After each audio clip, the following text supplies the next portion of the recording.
Managing your anger is very important. How you can control your anger in a relationship. ഈ ദേഷ്യം നിയന്ത്രിച്ചേ മതിയാവും. തമ്മിൽ വഴക്കിടുമ്പോൾ വായിൽ തോന്നുന്നതെല്ലാം നിങ്ങൾ വിളിച്ചു പറയാറുണ്ടോ? പെട്ടെന്ന് ദേഷ്യം വരുമ്പോൾ കയ്യിൽ കിട്ടുന്നതെല്ലാം വലിച്ചെറിയാറുണ്ടോ? ദേഷ്യം വരുമ്പോൾ പങ്കാളിയെ ദേഹോപദ്രവം ഏൽപ്പിക്കാറുണ്ടോ? എങ്കിൽ നിങ്ങളുടെ ദേഷ്യത്തെ നിയന്ത്രിച്ചേ മതിയാവും. ദേഷ്യം എല്ലാവർക്കും ദേഷ്യമാണ്.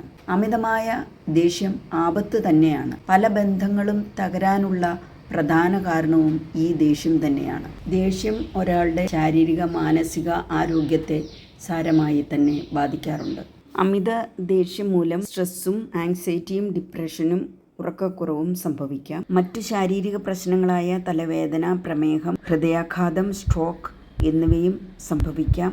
കൂടാതെ ദഹന സംബന്ധമായ പ്രശ്നങ്ങൾ, ഗ്യാസ്, ലൈംഗിക താല്പര്യമില്ലായ്മയും ലൈംഗിക മരവിപ്പും സംഭവിച്ചേക്കാം.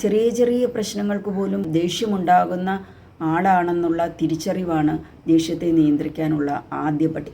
രണ്ടാമതായി, ദേഷ്യം വരുമ്പോൾ ഒരു ഡീപ്പ് ബ്രെത്ത് എടുക്കുക. മൂന്നാമതായി, 100 തൊട്ട് താഴോട്ട് എത്രമാത്രം എണ്ണാൻ പറ്റുമോ അത്ര സമയം എണ്ണുക.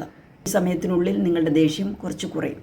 അടുത്തതായി ചെയ്യേണ്ടത്, ദേഷ്യം വരുമ്പോൾ നിങ്ങളുടെ പങ്കാളിയാണെങ്കിലോ നിങ്ങളെ ഇഷ്ടപ്പെടുന്ന വ്യക്തിയാണെങ്കിലോ ടൈറ്റായിട്ടൊന്ന് ഹഗ് ചെയ്യുക. അപ്പോൾ ശരീരത്തിൽ ലവ് ഹോർമോൺസ് പ്രൊഡ്യൂസ് ചെയ്യപ്പെടും.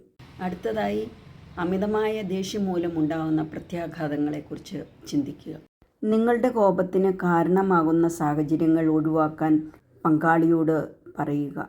രമ്യമായി പ്രശ്നങ്ങൾ പരിഹരിക്കാൻ പഠിക്കുക.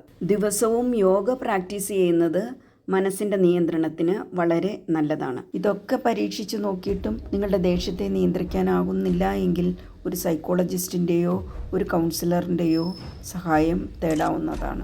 ദേഷ്യം വരിക എന്നത് മാനുഷികവും സ്വാഭാവികവുമായ ഒരു കാര്യം തന്നെയാണ്. എന്നാൽ ആ ദേഷ്യത്തെ സ്വയം നിയന്ത്രിക്കാനായി കഴിയുന്നിടത്ത് സ്നേഹവും സമാധാനവും എന്നും നിലനിൽക്കും.